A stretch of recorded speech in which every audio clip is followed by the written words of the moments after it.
People didn't really assimilate into this community, but like they integrated into it. And so like that means like people like not changing their names, or people still wearing like their traditional dress and like cooking their foods and sharing those foods, and like doing those types of things that I think like makes this community like so like very unique in that sense, and also I think makes Toronto unique. So like seeing like people like making space for themselves instead of just like trying to squeeze into the space that was given to them.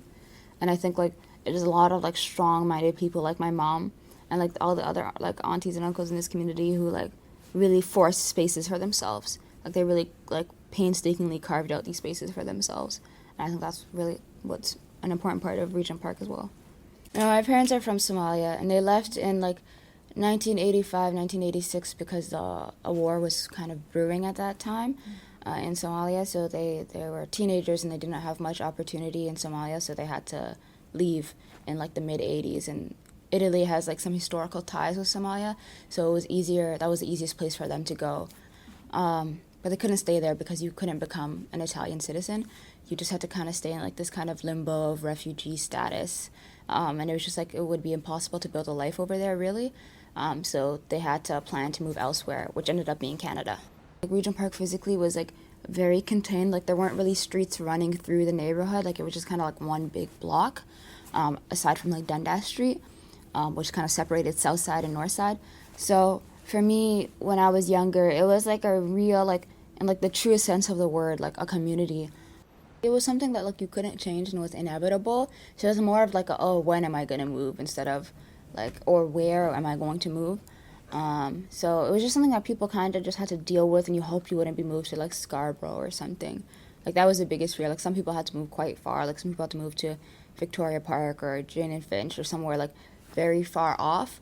Or there were rumors that people would be moved to like super far away places. So that was kind of like the fear that you'd be like forced to move like very far away. Because it's uprooting your life, right? Your job and your community and your friends and your family. Like it's very much like everyone wants to stay in Regent Park, but there's only so many apartments that you can move into.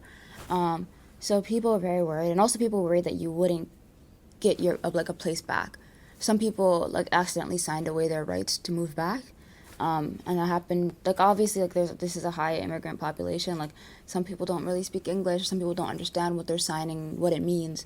So like that was also the fear that like TCHU was tricking people into leaving, or tricking people into bad housing. Like I didn't notice things like until quite late into the process, just because it hadn't affected my bubble yet, or it hadn't breached my bubble yet. So I didn't notice much going on. But it was only as like they moved like closer and closer to me, then I realized, oh, like these buildings are coming down, and like especially in the beginning, like new people weren't really moving in that much. Like it was like a very slow trickle of new people. So I didn't really notice like the demographic changes that I notice now. Like I knew it was happening, but like just seeing it physically, like the type of people who moved in this community now, and like how resources and things are like being either catered towards them, or like they are primarily using these services, it's just like very jarring.